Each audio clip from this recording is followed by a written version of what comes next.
આખી માહિતી આપીશ કે આ કાર ડ્રાઇવિંગ લાયસન્સ લઈ લીધા પછી ટ્રક ડ્રાઇવિંગનું લાયસન્સ કઈ રીતે મેળવવું, એની ફી કેટલી હોય, સ્કૂલ કેવી હોય, એના રૂલ્સ રેગ્યુલેશન કેવા હોય. તો વિડીયો જોવા વાળા આપણા તમામ મિત્રો, વડીલો, ભાઈઓ બહેનોને રામ રામ, મહાદેવ, જય શ્રી કૃષ્ણ અને સીતારામ.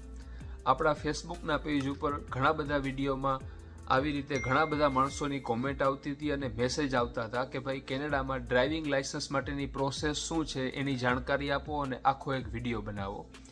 તો યુટ્યુબ ઉપર ઘણા બધા આ પ્રકારના વિડીયો તમને મળી જશે, પણ હિન્દી ભાષામાં અથવા તો બીજી ભાષામાં હોય એટલે આપણને સમજવામાં થોડુંક અઘરું પડે. તો એના માટે ચોખ્ખી અને દેશી ગુજરાતી ભાષામાં આ વિડીયો બનાવેલો છે. ખાસ ધ્યાનથી વિડીયો આખો જોજો, કટ ન કરતા.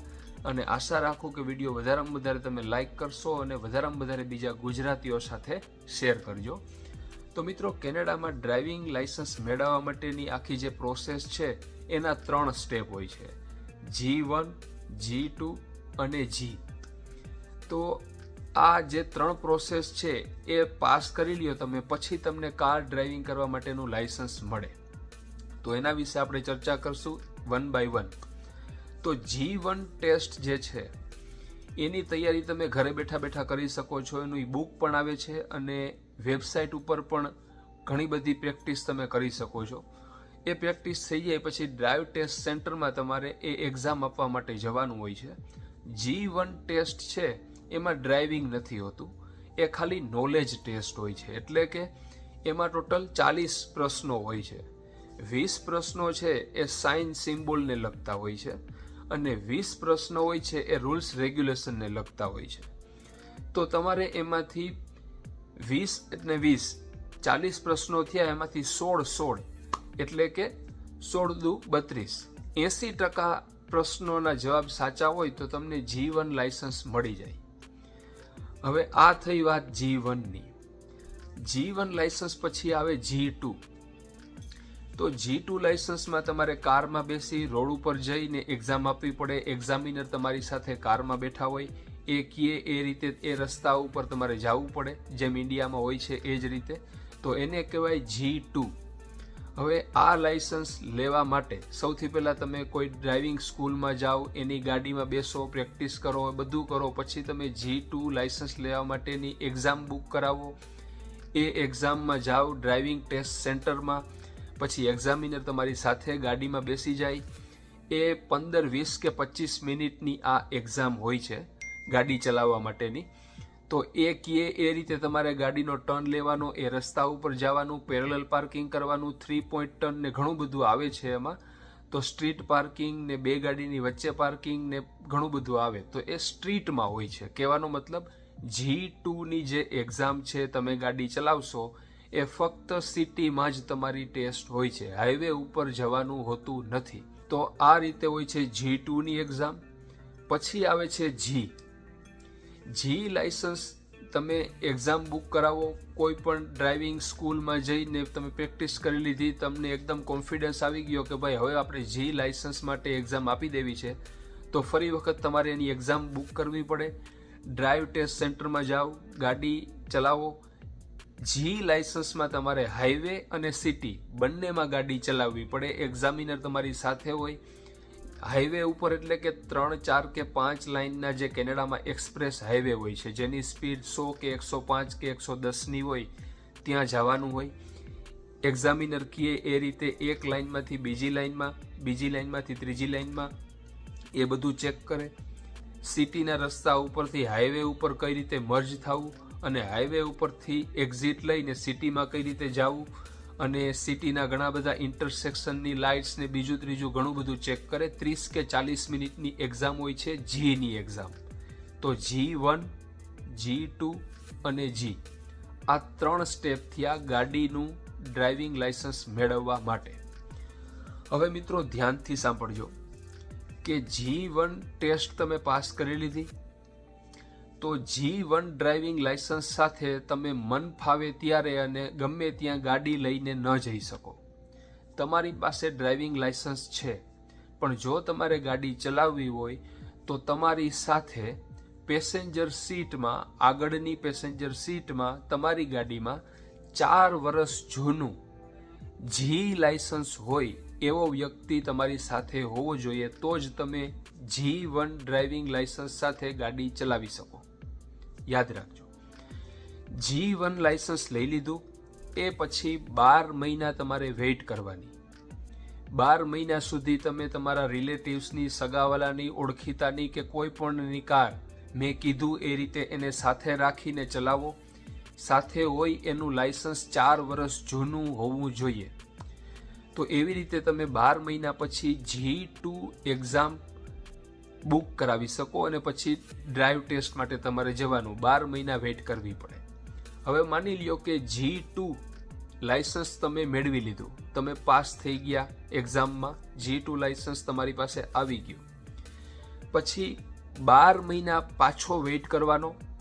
એ પછી તમે G લાયસન્સ માટે એક્ઝામ માટે ડેટ બુક કરાવી અને પાછી એક્ઝામ આપી શકો. તો G1 સાથે તમે ડ્રાઈવ એકલા ન કરી શકો ગાડી. G2 લાયસન્સ લઈ લીધું પછી અમુક એના નિયમો છે કે તમે એકલા ગાડી તો ચલાવી શકો. G2 લાયસન્સમાં તમે ગાડી એકલા ચલાવી શકો, પણ એના અમુક રૂલ્સ રેગ્યુલેશન હોય છે કે તમારી ઉંમર 19 કે 19થી નીચેની છે અને તમારી પાસે G2 લાયસન્સ છે તો એના અમુક રૂલ્સ રેગ્યુલેશન હોય કે ભાઈ રાતે 12 થી સવારે 5 સુધી ન જવું, કેવા ઘણા બધા રૂલ્સ રેગ્યુલેશન હોય છે. એ બધું ઓનલાઈન લખેલું જ હોય છે. તમે એક્ઝામ આપો એ પહેલાં તમને બધી ખબર પડી જાય. તો G2 લાયસન્સ સાથે આવી રીતે ગાડી તમે ચલાવી શકો. અને G લાયસન્સ હોય 12 મહિના પછી તમે G2 લાયસન્સ માની લો કે પાસ કરી લીધું, તો G લાયસન્સ સાથે તમે એકલા ગમે ત્યારે ગમે ત્યાં તમારી ગાડી ચલાવી શકો. તો આપણે આ વાત કરી ગાડીના લાયસન્સ માટેની G1, G2 અને G. હવે મિત્રો માની લ્યો કે તમે જે દેશમાંથી આવો છો, કેનેડામાં, ઇન્ડિયા, પાકિસ્તાન, શ્રીલંકા કે કોઈ પણ દેશમાંથી, ત્યાં માની લ્યો કે તમારી પાસે 2 કે 3 વર્ષ જૂનું ડ્રાઇવિંગ લાયસન્સ છે. તો ખાસ સાંભળજો, એબ્સ્ટ્રેક્ટ લેટર આવે છે. તમે તમારા દેશમાં, આપણે માની લો કે ઇન્ડિયાની જ વાત કરીએ તો RTO ઓફિસમાં જાઓ અને ત્યાં રિક્વેસ્ટ કરો કે મારે એબ્સ્ટ્રેક્ટ લેટર જોઈએ છે. એબ્સ્ટ્રેક્ટ લેટરનો મતલબ એ થાય કે તમે ઇન્ડિયામાં ડ્રાઇવિંગ લાયસન્સ ક્યારથી લીધું એનો આખો રેકોર્ડ એમાં મેન્શન કરેલો હોય, તો એને કહેવાય એબ્સ્ટ્રેક્ટ લેટર. હવે માની લો કે કેનેડા આવી તમે એ એબ્સ્ટ્રેક્ટ લેટર સબમિટ કરો ગવર્મેન્ટને કે ડ્રાઇવ ટેસ્ટ સેન્ટર ઉપર, જ્યાં G1 એક્ઝામ તમારે સૌથી પહેલાં તો આપવી જ પડે.